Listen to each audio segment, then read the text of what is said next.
Watho mweru thuguri-ini ya waru thiini wa kaunti ciothe kuria kurimagwo waru urongoreirie kuguna murimi uria kwa ihinda iraya ukoretwo o akinegena gwakinya ni bei na muigana wa magetha make.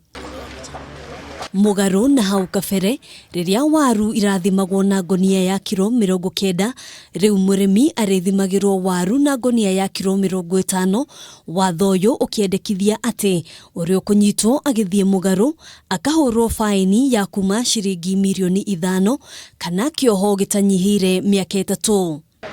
Arimi a waru kuuma kaunti ya Meru ni amwe a aria matanyitwo kugunika na watho uyu makiuria thirikari gwikirira na guthingatithia murugamo wayo o riri nao onjoria marauga watho uyu ukite kumahinyiriria. Na wakisema tuvime na kilo, utakuta kilo zingine zimeharibikia kwa barabara kitambo ufike. Kwa hivyo sisi kama watu wa biashara tunaomba tutolewe ngunia ile inastahili kilo 50 ili tukienda huko tutashona, tunakuja tukiwa complete tunapita.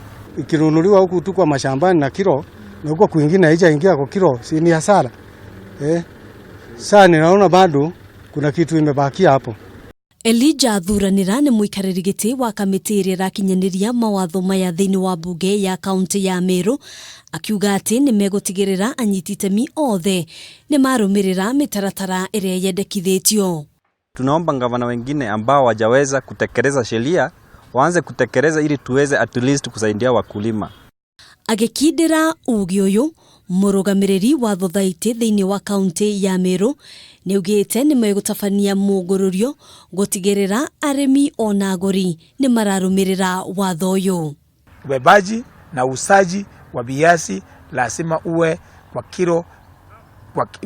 kilo ya ngunia isio CD kilo 50. Tumeweza kuwa tumeshika loli kama 6 hivi ambazo zilikuwa zinabeba viazi ikiwa imepita kilo 50.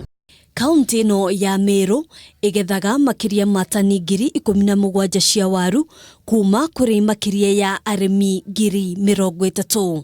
Handu-ini ha Kameme TV njitagwo Ngina wa Wadiro.